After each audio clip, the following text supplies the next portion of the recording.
discuss the ins, discuss the outs, and let's talk about. Let's talk about. Let's talk about. Hello and welcome to Let's Talk About the Arts with myself, Fearghal Curtis. I'm here with the gorgeous Wren for another episode in 2022. Wren has brought some 3 prompts, really interesting prompts, and I'm dying to get into them. So I actually met Wren only a few weeks ago. Was it a few weeks ago? A few months ago? I have no concept of time. Me neither. Maybe, but we'll say a couple of weeks.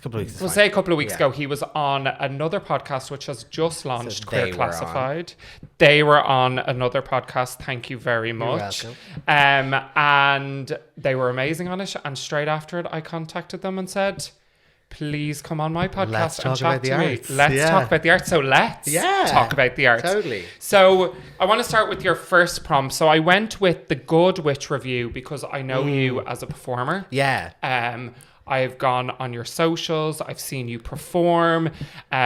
Amazing singer, amazing drag artist. So I was like, let's start with what I know you for. Yeah, great. So the Good Witch review, protect your magic.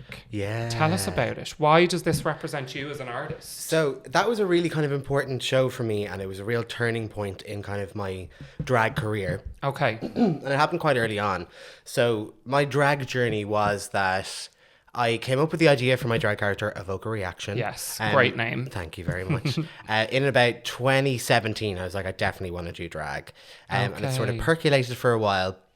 And then I decided that my debut would be DCU Drag Race, which is this big drag competition hosted by DCU, LGBTQ talk, but anybody can enter. You don't have to be a student or you don't have to be a DCU grad. I just happened didn't to know be that. a DCU grad. Okay. But yeah, anybody can enter it, anybody in drag.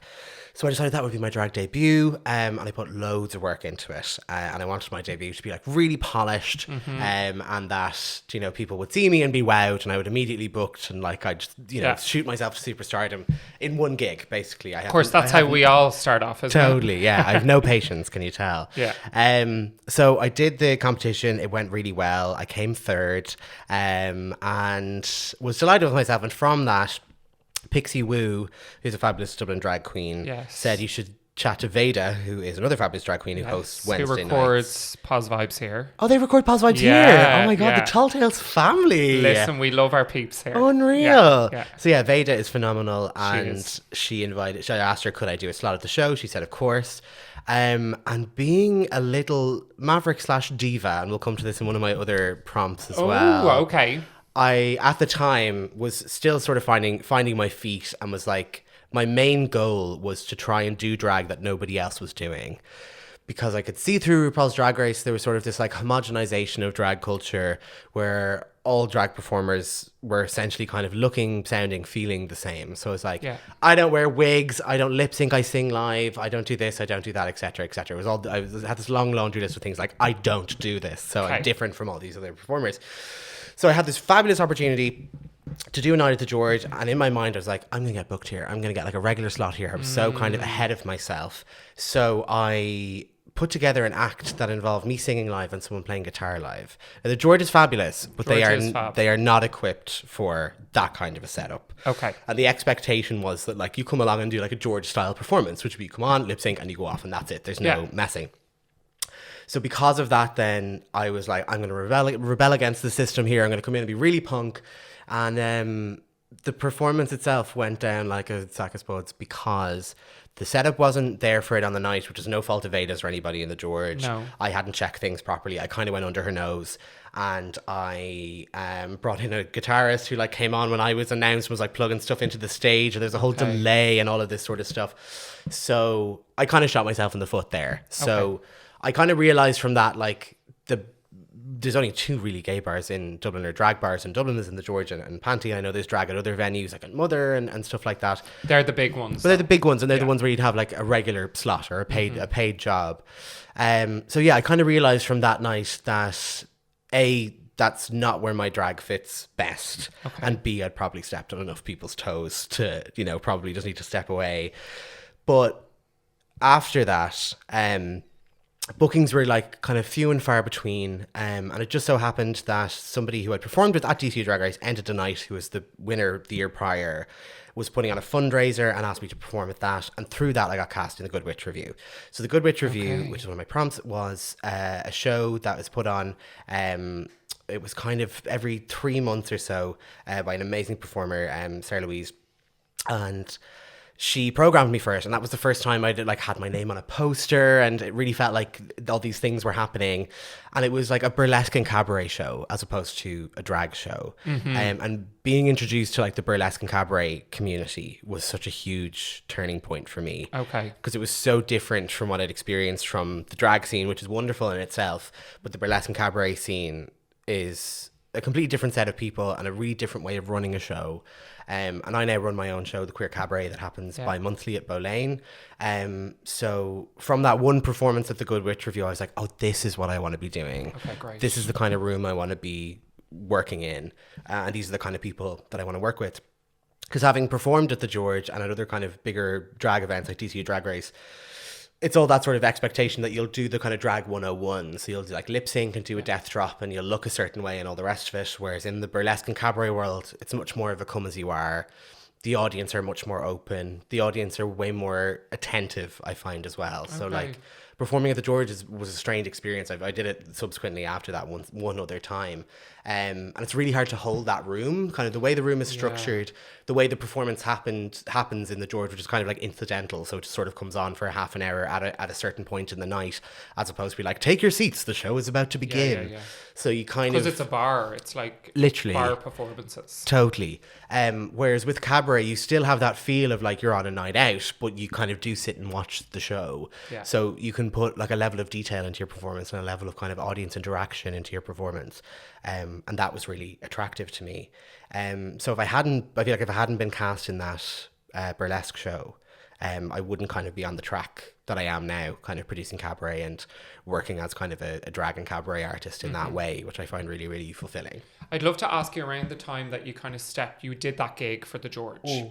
And okay, it didn't go maybe as planned, which we've all been there, we've all done those shitty gigs. How did you feel around then? Were you like, maybe drag's not for me, because the only drag kind of visibility was that bar? Were you like, I'm gonna go find my place, or were you like, shit, maybe this isn't for me, should I look for a different style of performance? Where was your head at for that, and what helped you? Well, I suppose getting the cabaret gig helped you, but did you kind of seek out, or did you go, oh, I don't know if this is for me? I was definitely resigned after that first experience with the George, because I felt like I'd ruined my chance, basically. Okay. Because I saw kind of drag in Dublin as being like either you're employed in the George or you're not employed at all. Yeah, fair. Because, you know, the queens who work in the George and the one king, Filthy Gorgeous. Yeah. You know, they get a lot of like corporate work and they get like media appearances and stuff like that. So I was like, okay, there's a fast track to sort of drag success or whatever. Not actually being aware of the really vibrant sort of like A, cabaret and burlesque scene, but B, sort of the underground kind of queer scene that was there. And not realizing that my place was probably more over on that side of things.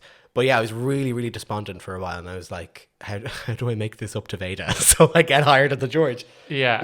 But yeah, like no disrespect to Veda or any of the queens of the George, but I definitely realized that wasn't where I was going to flourish and I was going to kind of find my place. And it was kind of one of the best things ultimately that ever happened, even though I had a lot of regret around that at the time. Okay. Because it made me go off and sort of forge my own path. And then, so I think the Good Witch Review was like November 2018. So then by January 2019, I'd set up my own show.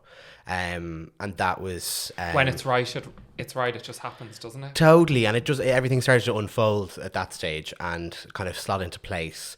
And it was kind of it was a really good lesson in like, they talk about with, you know, actors, creatives, whatever, that like you have to be on the hustle and you have to be on the make and you have to make your own look, etc., etc. And that was very much the goal at the start. And I had a very laser focus on one particular outcome that I wanted, which was like a regular slot in the George. Yeah. But what I realized is like by kind of sitting back and sort of letting things happen a little bit, that's how things actually came together for And me. it's so difficult to pick. I was having a chat with my friend about this yesterday, and I think that this can be an issue in Ireland because it's small. You know, yeah. we're a small country, we're a small scene. Each art form is also a small scene. If you're in a particular art form, you probably know everyone who's doing it. Yeah.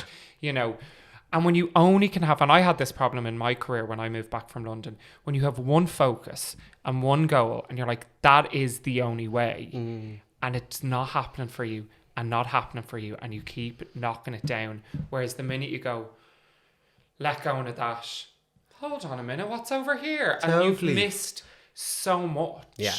Yeah. You know, what do you think about finding your place in this cabaret scene? What strengths do you think you had that allowed yourself to flourish there? And what have you learned since? What skills have you built since being in that scene? Great question. So like I think the reason I was able to establish myself is that I had previously started working in theatre as like an assistant producer. So I had been in this Shakespeare in the Park show back in 2014 where I met this amazing actor, Aoibhinn McCann, who's gone on to have major success in theatre. But she was just back from London. She trained in Oxford and spent a few years there, and I just come back, and this was like her first gig back in Dublin. And I had like a little walk-on part in the Shakespeare. One of my scenes was with her, so we got close. And she'd just set up a theatre company.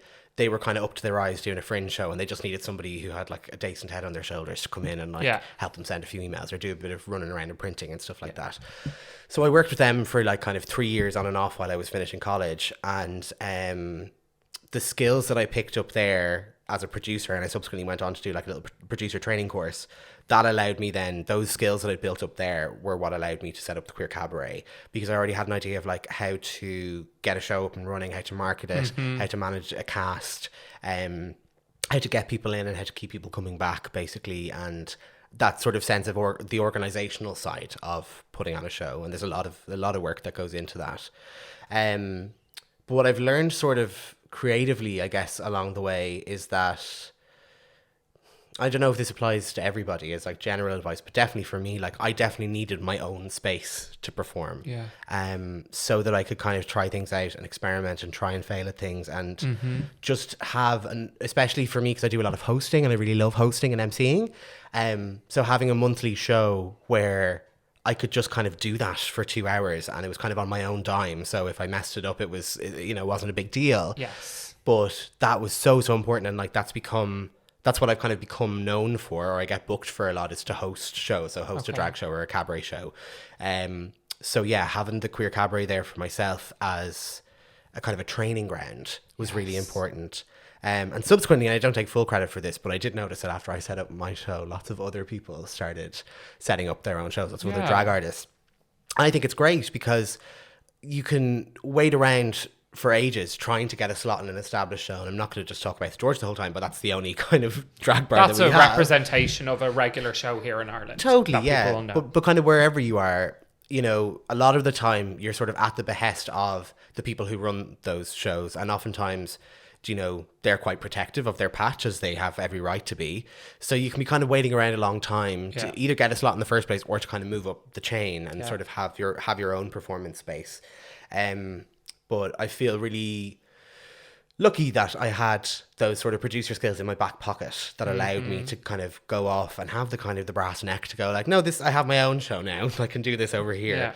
And yeah, kind of, when was that? January 2019. No concept time. Say 3 years later, it's still going. Still going. Where does that bravery come, do you think? Because that is a big thing. There's a lot of things in my career, and I've always kind of been, you know, have worked for companies, you know, have very much auditioned, follow. I've never had the bravery to go, I'm going to do something by myself. Probably Let's Talk About the Arts is the first thing that I was like, deep breath, let's go. And I was so lucky that I knew Cassie, that she was like able to go, I'm just going to help you, let's go. Yeah. You know, where did the bravery come? Like the idea of putting on a show or a cabaret, and I've been involved in cabarets, and the people who organize it, I'm just like, where are you getting this bravery? Because no one could show up.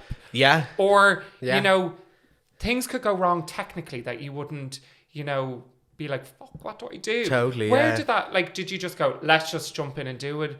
Or were you petrified? No, I was really, really excited at the start.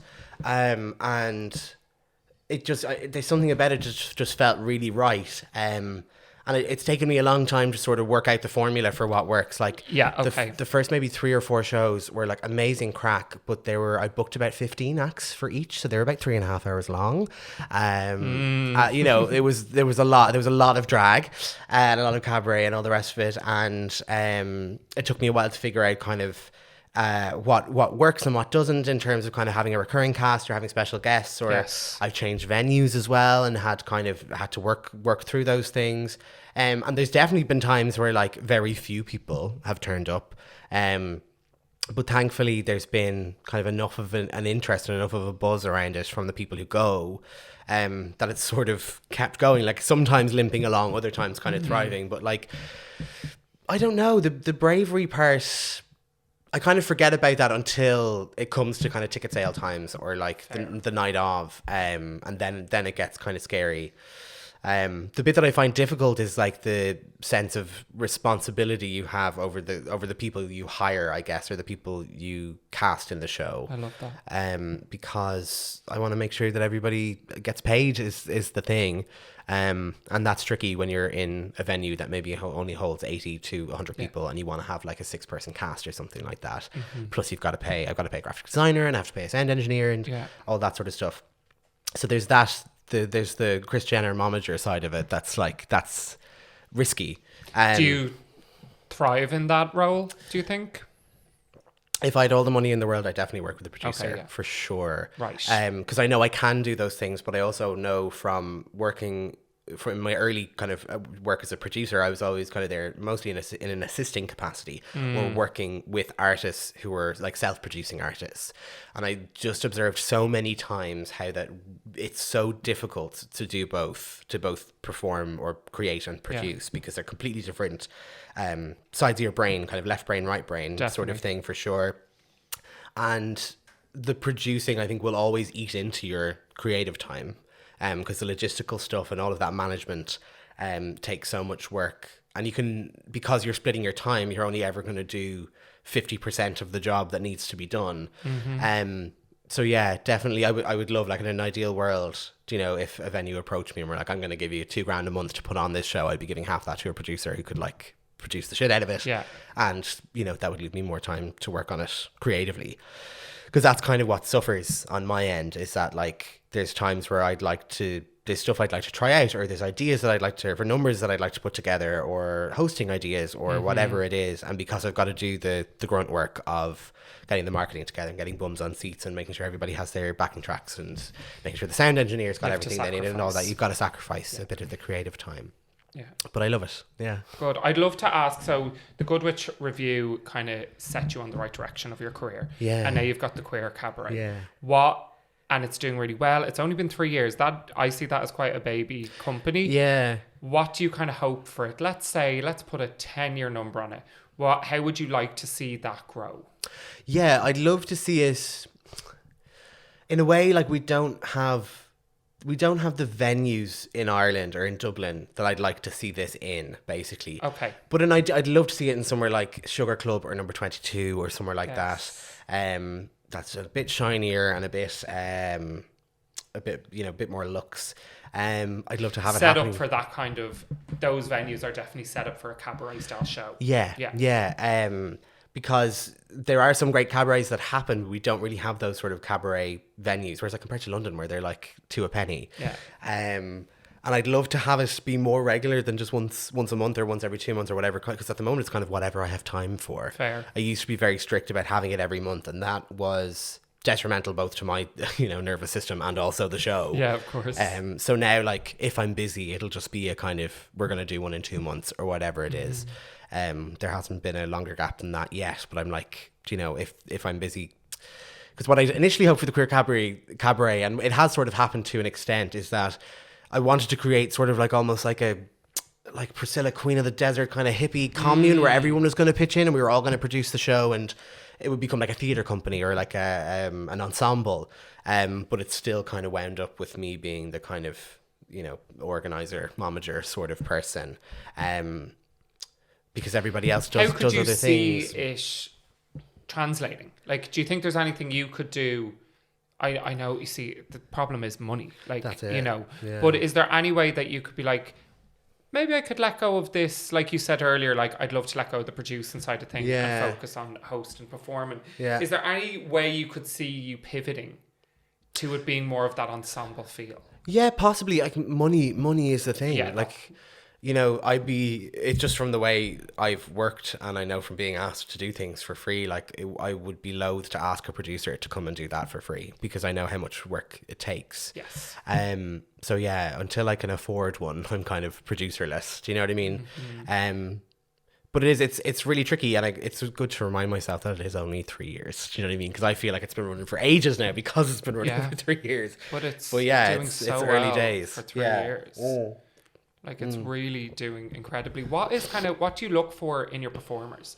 Let's say, because you said it's not just drag. It's No. cabaret performers. Yeah. Like when you're setting out a kind of, a list of people that are going to perform in one event, like what are you looking for? Are you like, I need a bit of this, I need a bit of that, I need a bit of this, or are you like, let me see what's out there?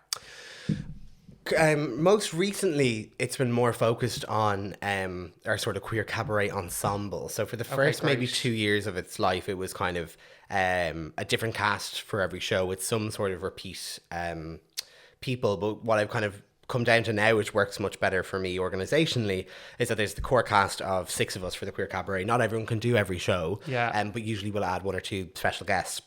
So within that kind of queer cabaret family, there's already a good bit of diversity. Great. And my first protocol for any time I'm casting a show is kind of, is this performer kind of somebody who's in a category of either performance or whatever it is, who kind of isn't being platformed in the mainstream. And that's kind of always what I'm interested in, because like, particularly with queer performance, we're saturated with drag queens who are cis men doing drag as women. That's wonderful. I love it. And I'm a huge fan of RuPaul's Drag Race, etc. Yeah. But it's already getting a lot of attention. It's already getting a lot of money. Do you know, they're set. So there are drag queens in the show, but it's also really important for me to have drag kings and to have kind of alternative performers. And then outside of the kind of the drag set, we've also had like live music and burlesque and stand-up and performance art, which is I just really love to watch myself. And kind of my criteria for casting is like, usually I have to have seen somebody and been like, they're amazing. Do you know what I mean? And the queer cabaret sort of catchment is quite broad. And I like it that way, that it's sort of an old-timey kind of variety show. But definitely the focus is on platforming people or groups that are less represented. How difficult is it to stay connected to that kind of like, I want to celebrate people who aren't as mainstream, or I want to celebrate people who aren't as well known?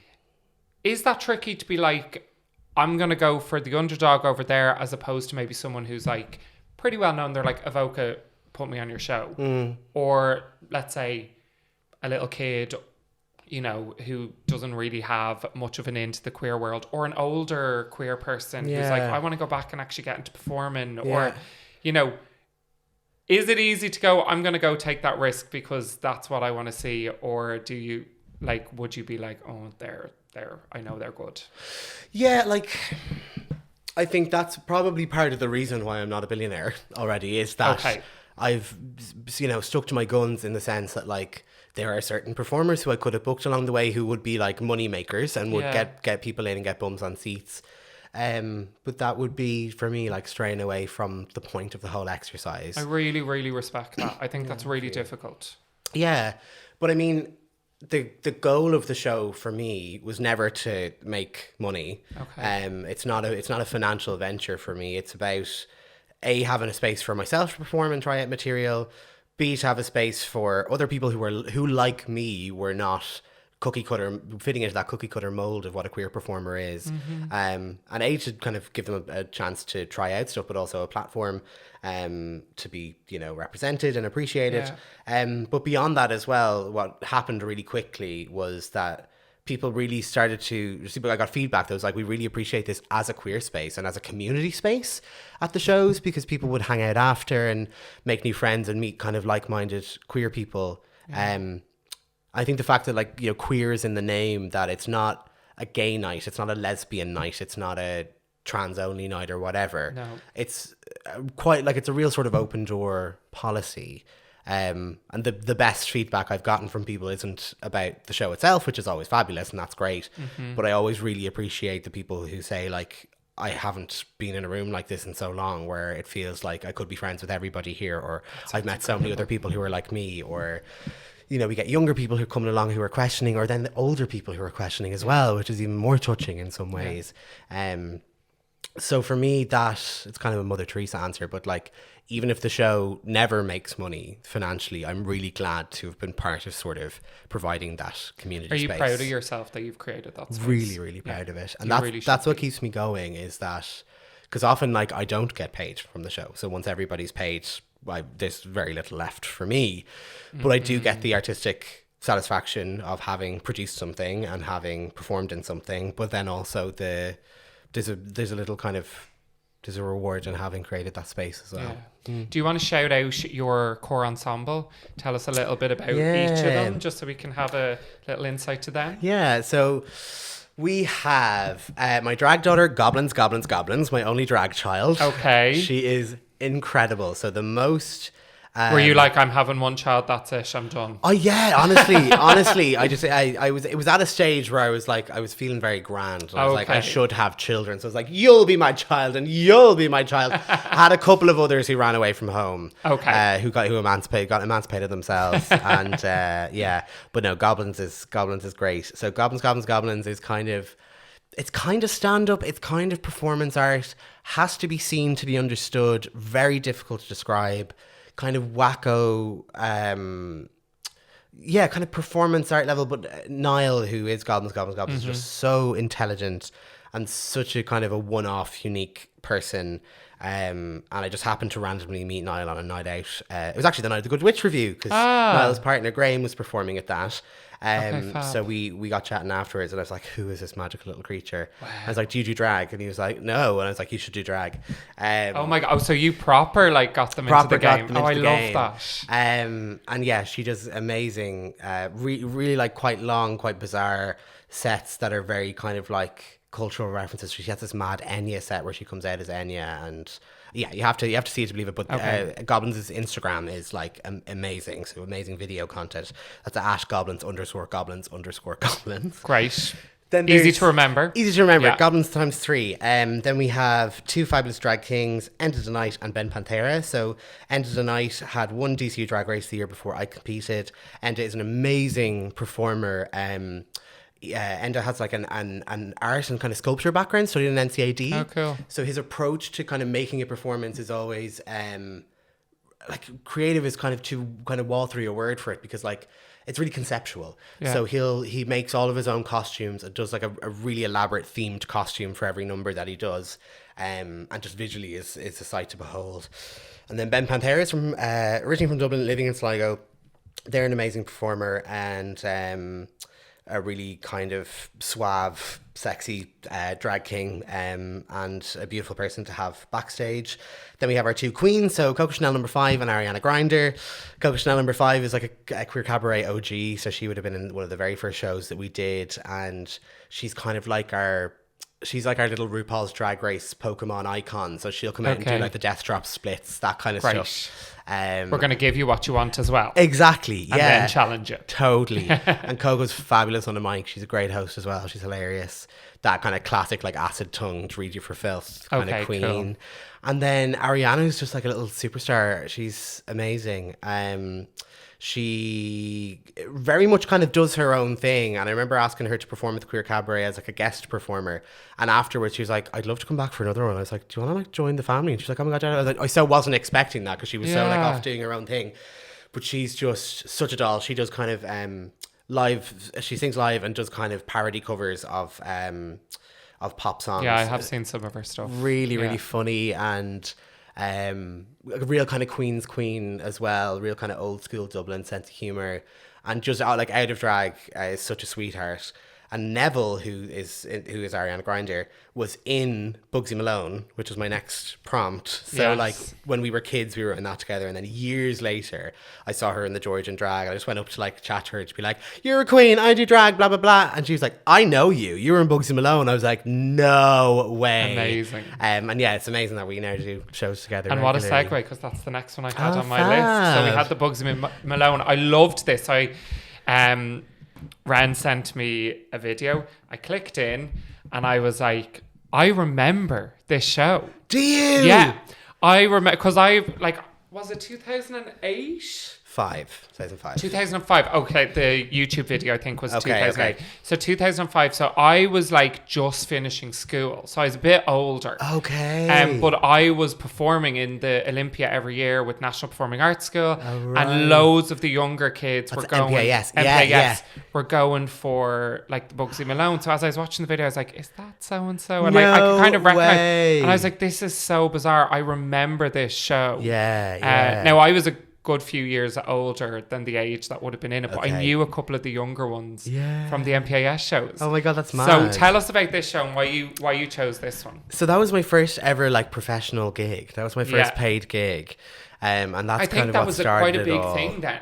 It was huge. For kids, like that it was a professional gig. Yeah, it was huge, and it was really, really professional. So, you know, there was like an open call, like in the papers and stuff, and there was auditions in the Ambassador back when it was a cinema.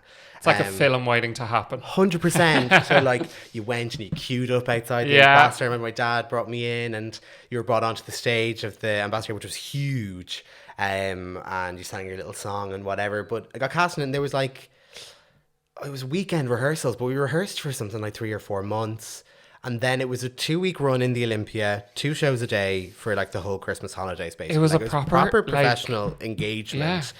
We were paid pittance, but anyway, it was incredible, and it was such a it was kind of a surreal experience to, at that age, having done like local shows and kind of musical society stuff, stage school stuff, to be performing to like 1,200 people or whatever it is in the Olympia twice a day. Yeah.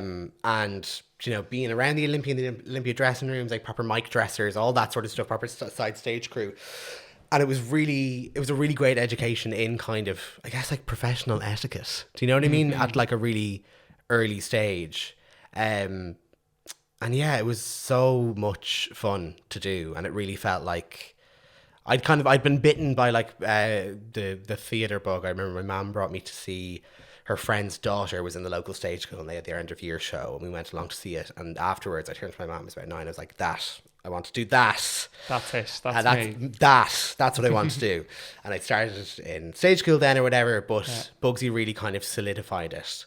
But yeah, there was a really important lesson I learned in there as well, kind of about professional conduct, was I played Fizzy, the janitor. I don't know if you know Bugsy Malone. I from don't the film. know it that well. I know a lot of Okay. the songs from teaching, but Okay. So it sings this beautiful song called Tomorrow, and it's a lovely song, but it's written for like kind of like a baritone bass, say, because in Bugsy Malone the film, kids played all the characters, but adults sang the songs. yeah, did the voices, yeah. So all of the songs were sort of in an adult key, and I was like 11, 12. My voice hadn't broken yet, and I used to have a really high soprano, and I could belt like crazy. Okay, cool. And in like stage school, in singing class or whatever, or like I used to do pantos, and it was all about like improv. So like if you can just go off and improv and do whatever you want.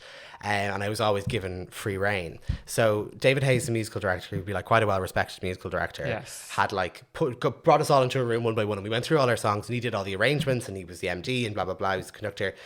So I remember like the crescendo, or the kind of the high point of the song was, it went, until your scream becomes a love shout, and that was it. You just, and that was your top note. Yeah. And I knew, I was like, I can sing like 3 octaves above that, and I can belt and riff and all this crazy shit. I was like, and this just isn't doing it for me. This doesn't suit me. It doesn't suit me. So, but David Hayes was a little bit frightening, so I didn't want to say that to him in the room. So instead, what I would do is, on the night, it is particularly if somebody was in. So like if my stage school teacher was in, or I knew somebody who was in, I was like, oh, I'm going to give them some alternate notes. So it would be like, until your scream becomes a love shout. And I'd like go way out of the park and be belting crazy high notes and like doing the thing, Mariah, all day long. Yeah. And what was happening was like, first of all, they were like, that's not what we taught you to do. Stop, like, don't do that. But then beyond that, there was like, I was doing this like big slide up into a high note that was clashing with stuff that was like coming down the band and whatever. And yeah, I had to be told off several times before I finally got the picture. But I was a little diva. I totally was. I was like, no, this is my moment, and I will. Do you know? I would love to explore that, because you mentioned it a bit earlier about like etiquette and learning it. Yeah. And I'm gonna ask you, through you in your role now, what do you expect from your performers that show up? Yeah. Like, what professionalism kind of do you expect? Do you look out for things? Who's saying their thank you and please? Who's getting to know the rest of the cast? Like, what do you expect? Timekeeping is huge for me. Okay. People always talk about like, oh, never expect a drag queen to be on time. I will always expect a drag queen to be on time. And if a drag queen is not on time, I will have words. Like lateness for good reason or whatever is fine. But when people just like take the piss and are like an hour late, because like, oh, I'm a drag queen, that's what we do. Don't like that, because I come from the theatre where like you turn up to rehearsals on time. You got your time call. You've got a time call. You've got to be there. If not, it fucks up the whole show. Yeah. And yeah, that's kind of drag cabaret behavior that I don't enjoy. And it's kind of as a result of the way the shows are run, is that you have, like, the nature of the shows, that you have a lot of individual artists coming together to do a show rather than an ensemble or a company who work together and then perform the show. Is that there isn't always that sense that everybody has to be pulling their weight the same amount for the whole thing to run.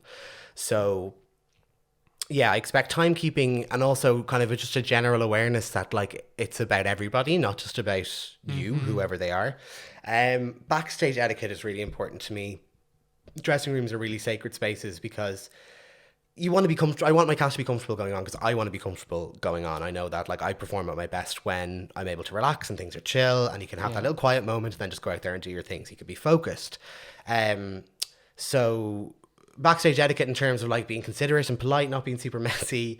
I don't love it when people get really sloppy and drunk at shows, which thankfully with the people I work with, they're not those kind of people anyway. But I've worked at other shows where people are like pretty heavily like on the set before they go on, which isn't my kind of style. Well, I always think of that as like, people are coming to see you, you know, and you are aware when someone's had a few drinks and the skill isn't as it would be if they were more in control. Yeah. And I do feel it's a little bit disrespectful to the audience. I agree. That's always my take. Yeah. And I also think if you need to have a mind-altering substance to have the confidence to go on stage, you need to look into that and go like, you know, you should be confident enough. Yeah. And I understand like there's certain venues like bars and those kind of performances that it lends okay to. So I suppose that's why it might happen in drag a bit. Yeah. But like recently I went to a show with some of the RuPaul Drag Race girls and one of them just got really drunk. And for me, I was really uncomfortable. I was like, I don't want to see you fucking up on stage. Oh, yeah, exactly. You know?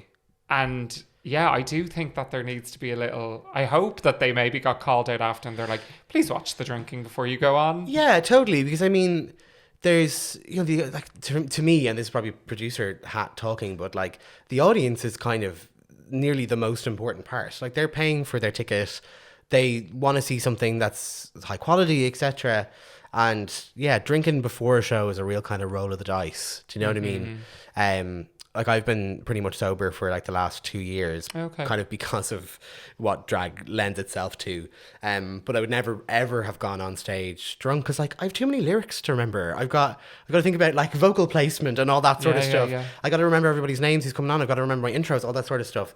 You've got to be very honest. You've got to be really honest and focused and that kind of thing. And there are other performers who don't perform that way, I guess, and kind of drag performers who will go out like with an idea. They'll know their words to their lip sync, but they don't have a plan before they go on. And the thing is, if they can do it and it's tried and tested, and they're like, I know I can have 2 or 3 drinks and then go and perform. Yeah.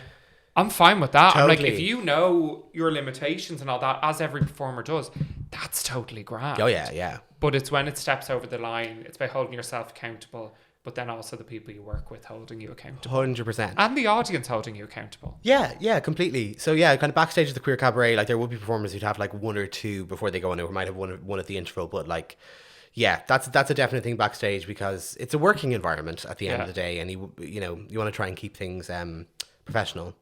I'm trying to think, is there anything else I look out for?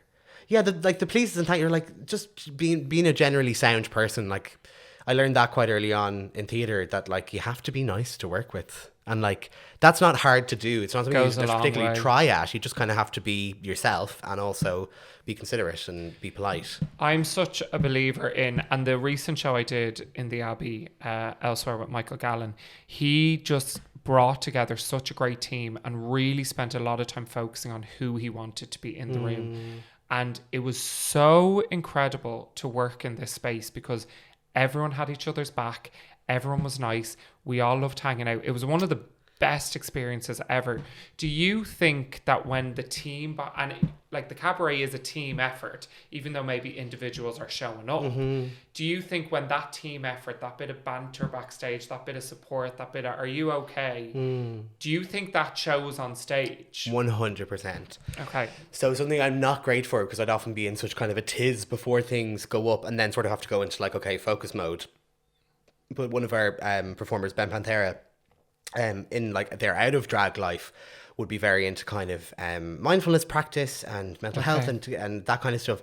And Ben has just started doing like, they'll just get us together for like a little huddle before the show starts.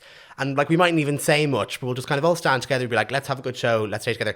That little bit of connection before we go, even though like most of it happens solo on stage, it adds something else that's kind of intangible. But yeah, you really can feel that on stage. Yeah. And that's why I've kind of leaned towards having that sort of core cast for both of those reasons. Because it's predictable for me because I know what they're all like backstage.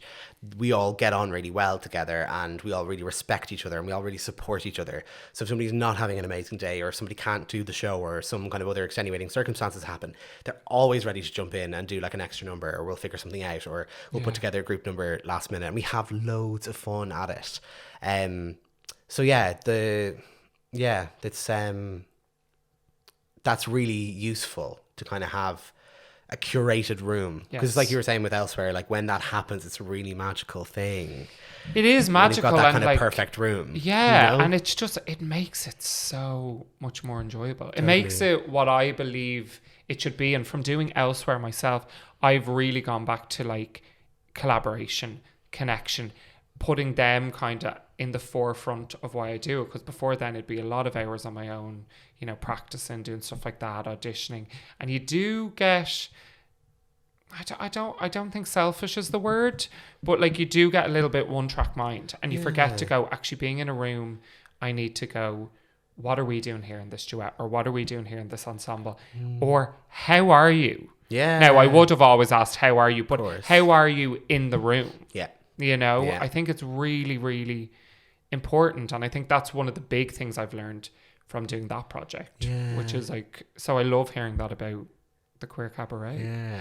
Let's move on to your third prompt. Okay. A well-known singer, Kate Bush, and her album Ariel. Yeah, not a well-known album. No, because I literally was about to say I do not know it. Now, Cassie is in the next room, and she has been listening to Kate Bush every morning on the way in. Okay. So I was like, okay, that's interesting. But you particularly sent me the 2018 remastered, and I was interested, first, why this album? Second, is this remastered version a particular choice, or is it just the album in general? Yeah, I'll start with the remaster, because the reason is there's a bit in it where there's a part where a painter speaks and he talks about painting a painting. On the original 2005 album, it was Rolf Harris who did the voiceover, and he has since had very dodgy dealings, and I don't know if he's in prison, but he should be.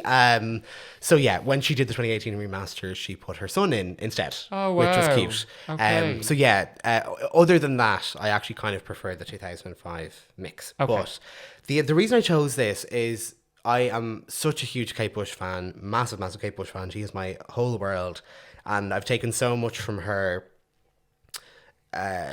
music kind of personally, just like from enjoying listening to it, but I've picked up so much of her kind of creative philosophy from listening to interviews with her, and I'm really inspired by how she goes about her creative process.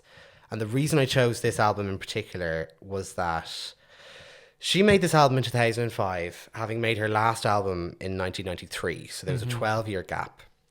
And prior to that, she had put out an album every like 1 to 3 years. Like 3 years was the biggest gap she'd ever left. So it was like bang, bang, bang, bang, bang, 7 albums between 1978 and 1993. Huge amount of work, really amazing albums, all of them. Really detailed. Really, really detailed and incredible amounts of work and really interesting concepts.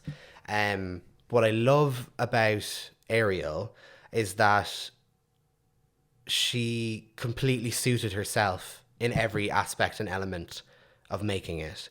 And also that it was the result of this 12-year break. And she said that after that really intense kind of period between 1978 and 1993 of making those first 7 albums, she was so burnt out that she like didn't want to make music anymore, and she couldn't continue making music. And in the interim, she'd like had her son, who's her only child, and she'd gotten married and gone on loads of holidays and stuff. Just took a really big, proper 12-year break, kind of. So I think in about sort of 2000 or so, she started kind of chipping away at making Ariel, but had to fit it in around having a son and having a new rhythm in her life. So that was why the kind of the gap was extended. But I take so much inspiration from the fact that she's made this like incredible, beautiful piece of art, but that it could only come out of stepping back, taking a break, coming out of the kind of the hustle and the pace of what her the first leg of her career kind of was. And I kind of like I can see myself in that, because the first sort of like 2-3 years of my kind of creative journey as I kind of set into it full time were super intense, and I never gave myself a break. I was partying a lot. And I burned out really, really badly. And the burnout happened just kind of at the start of the pandemic, which was useful because I could just like stare at the wall. Yeah. But that forced gap, which to me is like my 12-year break, that forced gap has led to me being able to make work that I can really stand by and that I'm really proud of. And my career is moving in ways that I had always hoped but wasn't sort of achieving back when I was sort of on the front foot and hustling and really kind of had this really kind of aggressive energy towards where it's like we got to get this done, we're going to make it. Whereas with this kind of new energy that I've found, there's much more room for rest and recuperation, and which is so important. Like it's so incredibly important. And I was the same as you. It's like go, can't stop.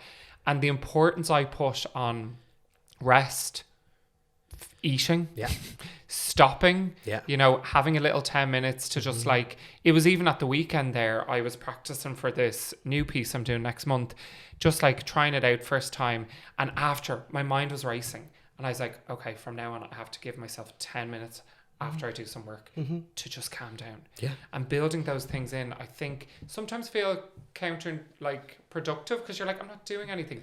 But you're actually allowing it all to just process, filter, settle and recharge. So what I've kind of landed on is that like to create, you need to use your creative energy. People talk about that, but like energy is a finite resource. So you have to stop and let those creative batteries recharge before you can go back in. I just had no sense of that, because I was like, all I've ever seen from the kind of creative industry or heard about it is that you have to hustle, you've got to work. If you're not working, it's not working. So you've got to keep going. Yeah. Regardless of whether you're getting paid, regardless of that like music money mates thing. And it's always like keep it going, as opposed to like stop and figure out how you could change the process. Yeah. And then you might actually make something work. Totally. Rather than I'm just gonna keep banging this freaking wall because that's what I've been taught to do. 100%.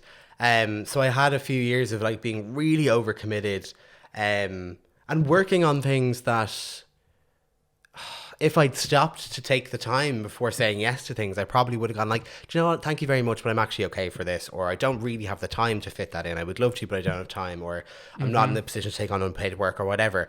I didn't have any of those sort of phrases built into the little drawstring doll sort of thing yet. But yeah, I really take inspiration from that big ass break that Kate Bush took. And the album itself is like, not for everybody, but you can so hear that she's like, this is the music that I want to make. And it's really interesting. It's really creatively ambitious, but also like kind of on the other side of it, like there's a creative journey and the creative philosophy that's behind it, but also like it's a really soothing album, and it's a really I think it's meant to be sort of it's all about kind of connecting into nature and connecting with the past, and all those sort of themes. And so often when I've been super stressed out, I've just put on this album and it's an immediate sort of kind of calming effect. It's like a little kind of Errol's Annex. So I also like associate it with the importance of rest and the importance of taking the time out, and bearing that in mind, that like great art comes from the hustle, but great art can only be sustained if you have these gaps. You can only have your aerial if you take your gap. 100%. Do you know what I mean? Yeah. And yeah, I love her so much, and I would have put like Kate Bush's entire discography, but I knew you wouldn't have had the time. Yeah, I barely have time. I didn't even get through the whole album. No, yeah. So it's going to be my little listening for the week. Totally. But what I would love to ask you is like, just talking about Kate Bush and you kind of saying like, you know, she really, let's say this particular album, the 12-year break, and then she's like, I'm making my decisions. I'm going to do what I want here. And then she created something that possibly she's very proud of because it's her. And then you were talking about like finding your direction within drag. What would you say to someone who's setting off in their career? And I wish I had this message when I started off, to tell them like, do it your way, be yourself, trust your gut, say yes to what you think is right, say no to what you think is right. What would you say to them in that kind of regard, rather than being like, don't get carried away with, let's say, and I don't mean this in the way it's going to come across, but if you get your spot in the George, then you've made it. Totally. Because maybe actually you'll be happier somewhere else. Yeah. What advice would you have for someone who might get carried away by, let's say, mainstream success? Yeah, I mean, I think if that's what you want, go for it. And I think listening to yourself is really key. And actually what I would advise is like, look at what your plan is. And if you think that any element of it, be really honest with yourself and see like, does any of this seem a little bit too easy? Do you know what I mean? Okay. So I think in my original plan, there were just steps missing where I was like, there's going to be a year where you're pretty much not booked. Then there's going to be a year where you're working for free. Then there's going to be a year where it's sort of half and half. Then you're going to start to see things coming through. So like I've been doing drag 4 years. March 18th would have been 4 years just gone. So 4 and a bit years. And only now is it starting to feel in any way sort of solid. Whereas I thought One Night in the George was going to, as soon as I debuted there in like April 2018, that was going to be it. And from there it would be like hitting the heights. So yeah, listen to yourself and be patient. Yes. Because I see it in a lot of younger drag artists, I'm going to say queens, I'm going to say drag queens, who can see, because Drag Race has sort of, it's quite kind of a corporate entity now, and it's kind of, you can see capitalism really coming into it, where there's like steps, there's now stages, that ladder has been kind of laid out through the RuPaul's Drag Race sort of culture, where in order to get on RuPaul's Drag Race, you need to have a certain amount of costumes, a certain amount of wigs, a certain makeup budget for yourself. A certain amount of followers. Exactly. So getting all that under your belt, then you get cast on Drag Race, then from Drag Race you can go on from there, etc., etc. And in order to achieve that, there's a certain like look that you're expected to have. There'll be the odd exception, but like I saw the finale, I didn't watch this season of Drag Race. It's the first time I've actually opted out of it since it started. Right. But I didn't watch this season, just Drag Race fatigue. But I saw the final 5, I think. There's one queen of colour, but the other 4 queens looked exactly the same, like strikingly similar. That's interesting, because I watched it so I know them individually, but as someone who didn't watch it, then to look and be like, they're like varying heights, but I was like, that makeup is the exact same face, and those wigs are the exact same wigs. So there's definitely like there's a formula. So I'm seeing younger queens now trying to strike the right notes to kind of make that formula so that they can go on Drag Race.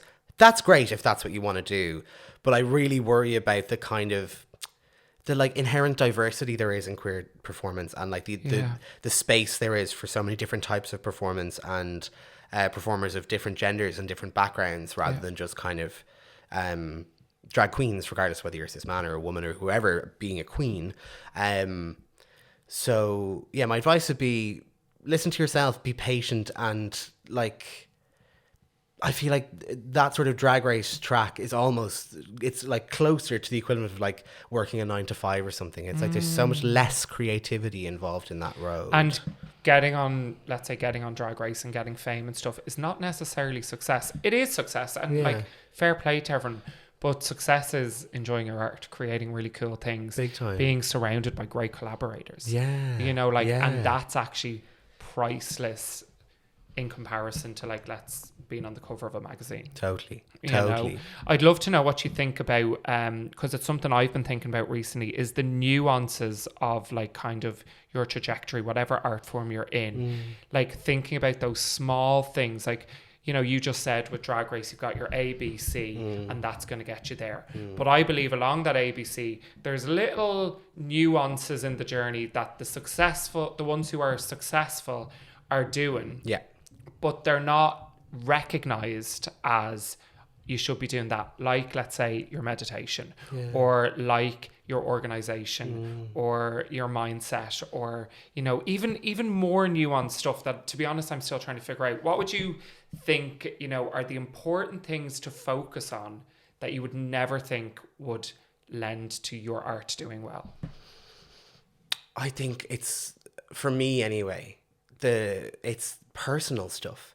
So like if you haven't got your shit together personally, and I don't mean that in like a career sense, like get your shit together, but like if you're not sort of mentally sort of healthy, if you're not getting enough sleep, if you're not eating right, just in terms of like whatever, like macronutrients or like nourishing yourself, if you are drinking a lot, if you're on drugs or whatever, you're not never, but it's going to be very, very difficult to create a consistent artistic product and put it out there and maintain and sustain.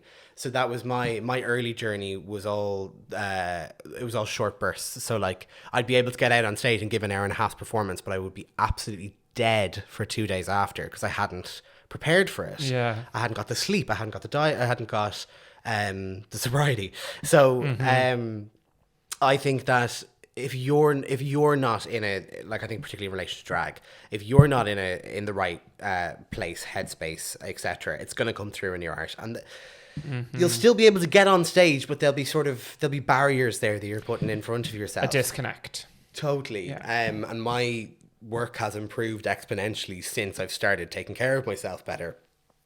And as a result, then, the kind of things I'm being booked for and the kind of work I'm being asked to do is way more in line with the kind of work that I want to do. And there's something that sounds a bit hippy-dippy about it all, but it is actually, for me, like, really practical, I think. I totally agree with you. Choices where you don't have to live like a monk or a nun, but if you're not looking after yourself off stage, I think it's really hard to thrive. Yeah, I totally agree. How important, because I see this directly in drag, but I do think it's important in all art forms.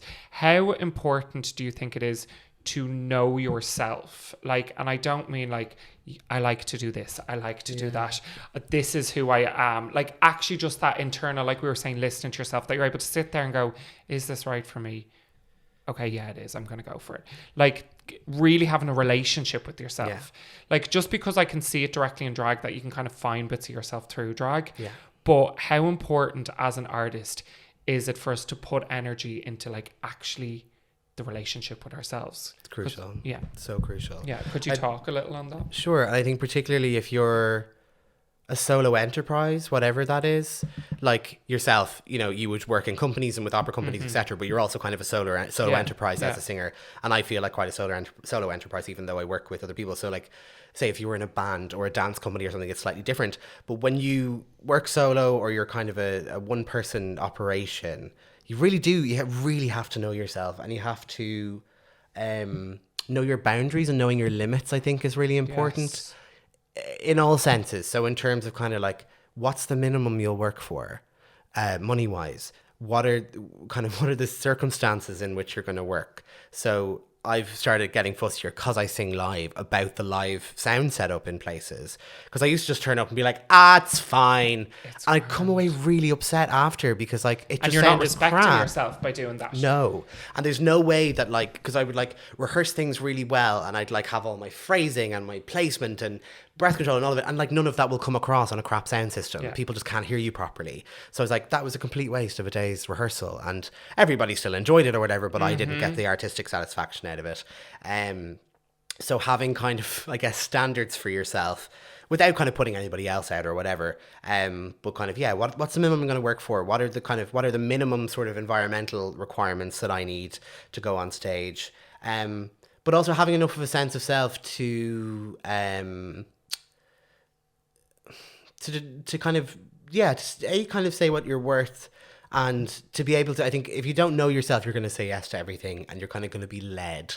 And I think what I've found in my work is that like I'm really clear on what I want. I'm really clear on what I want to do. Because of the nature of the business, it's not always immediately apparent how I'm going to get to where I'm going to get to. And there's a lot of that is kind of left to chance, or you'll work with somebody or someone will see your work or whatever and opportunities will come along. But I think having a clear idea of what your goals are. I worked for a company called This Is Pop Baby as an intern a few years ago. And I hope they don't mind me saying this, but they have these monthly meetings where they have like their slate of upcoming events. And they always have now, next, and later. And they'll break down the events that way. I think that's so important in terms of your kind of creative goals. Yeah. So you have what you're doing now, so what immediately is coming up and what you're working on. And then kind of next is sort of the next few months. And then later are sort of like longer term goals or projects that you want to work on. So kind of it was really useful for me to start breaking things down, going like, okay, so right now I'm working in cabaret and I'm hosting the odd show, but I want to have more, say, weddings and hens or kind of more like lucrative money gigs that are like maybe less involved, where I can pop on stage for half an hour and make more cash than I would if I was on stage for 2 hours hosting a thing or whatever. And then I've kind of got, bigger goals down the line where I want to have a 1-person show, etc. But I have very clear, I don't have like a 5-year plan or whatever, but there are definite like marks I want to hit in my career that are always sort of on the horizon. And I think you have to be with yourself and sit with yourself to figure out what those are going to be. And also, like, if you know yourself, you're more likely to trust yourself. And the more you trust yourself, the more you'll give in to the kind of the pull of the arts world. Because at every single turn, and this is like consistent with every artist or any person who works in the arts that I know, the world is trying to tell you, like, this is not a viable career. This is a glorified hobby. You'll never make a living. You'll never have a mortgage. You'll never have a pension, etc., etc., etc. So you've got to have that little voice inside you that, as Joanna Lumley said, I heard her on a podcast recently, it's great. She's like, stay in the boat, darling. You stay in the boat. Oh, I love that. So even when things get Mine rough is or stay in choppy, the arena. stay in the arena. Yeah. Oh, that's glamorous. Yeah. But I like, want to get it tattooed on me. love it. But yeah, stay in the arena, stay in the game, even though it's hard. And I think if you don't know yourself, again, you'll be led. You'll give in to those voices that say, because I was supposed to be a primary school teacher. I trained to be a primary school teacher. Oh, wow. Okay. Yeah, I kind of did my plan B before my plan A in a weird way, but dropped out because I could feel that happening. But yeah, everyone around me, like my parents were like, would you not go for the civil service? You could do your drama on the weekends, do you know? You could do your shows in the evening times. Yeah. But you don't understand it if you're not in it. No, it's impossible If you're to not understand. in the career, if you haven't been in the career, it is very hard to go, God, will you be all right? Yeah. Like, it's very hard to trust that. And I do understand that more now, but it's frustrating. Oh yeah. Because you're like, I'm working my ass off. Totally. It's not, it doesn't look the way you think work looks, but it's work. And it's much harder than a 9 to 5 would be. Yeah. Oftentimes. Like, different, like, it's just different ways of working, but like, there's a lot of insecurity. There's a lot of like trying to get structured, being organized. Like, it can be a minefield. Totally. But you can learn so much about yourself through the minefield. 100%. And like, it is doable. Like, yes. That's what I think gets left out of the conversations. Like, I hear people who aren't in the arts being like, Jesus, I could never. It's like, no, you could. You could. You'd surprise yourself by how easily you could. Yeah. But it's about the passion. Like, that's the trade-off. you kind of trade off the, I guess, stability or whatever word you want to use. Because I feel stable in my work at the moment, even though there's times where things get quiet, etc. Because I've worked it out that I have a nice part-time job that is flexible, etc. You carve out the lifestyle for yourself. 100%. And that takes a while. It does. It takes a long while, but I'm it's still so learning. worth it when you get there and you're like, Totally. I'm so happy that I never, like for me, I always think I never sacrificed. I always just kept going, even when I was like, what am I doing? Yeah. I was still like, no, I'm just meant to keep going. Totally. And now I'm in a place where I'm like, Yeah. okay, you know, things are working out. Yeah. You know, and it's really, really nice. Because we've chosen a life that's driven by our passion, and like to live with passion is such a precious and sort of rewarding thing.